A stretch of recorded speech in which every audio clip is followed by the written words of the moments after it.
Ei, hola, bon dia. L'Eren s'ha passat que flipes. I tu has vist què li ha dit a l'Armin i a la Mikasa? O sigui, que pot ser veritat, no dic que no, i té sentit. Però és que ho diu amb uns aires de superioritat, de no sou ningú. Li diu a la Mikasa que sempre l'ha odiat, que són els teus amics, o eren. No ho pots fer, no. Per això, com he dit, té sentit que l'Armin vagi a veure l'Annie, perquè s'ha quedat en part d'en Bertolt, i que els Ackerman obeeixin ordres també té sentit. Però evidentment no són esclaus directament, saps? Ja li agradaria a l'Eren poder-se moure, poder atacar com fan en Levi i la Mikasa, saps? És enveja. I veient com es comporta, realment et preguntes, és l'Eren de veritat o l'estan manipulant? I ell no para de repetir que és lliure. Però clar, ho penses i dius, vale, una persona que està manipulada, els manipuladors, què li farien repetir tota l'estona? Que és lliure, que és ell, no? però com? Com manipules l'Eren, saps? No ho tinc clar. El que està clar és que en Zeke, nano... Ostres, que content que estic, t'ho juro. Converteix allà no sé quants soldats en titans, vale?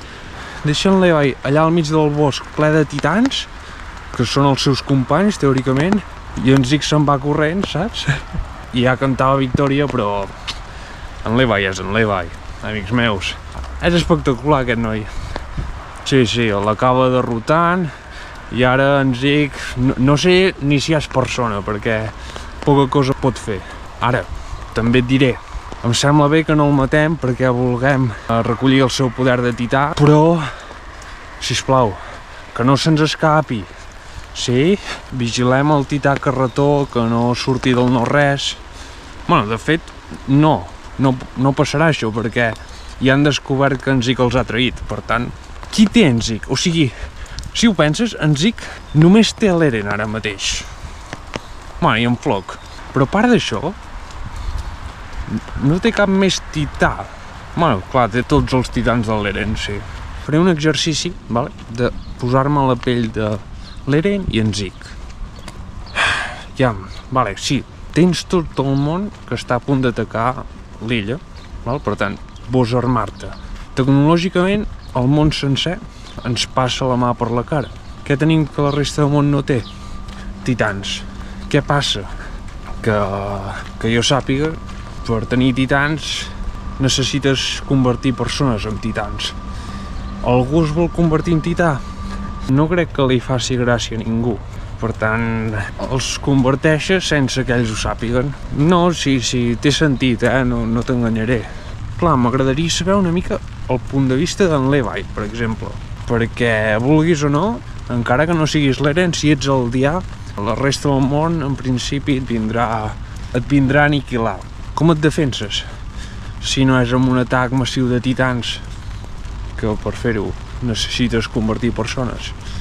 El que diuen ells és que algú ha de menjar l'Eren, perquè llavors el tità fundador el tindrà algú que no estigui boig.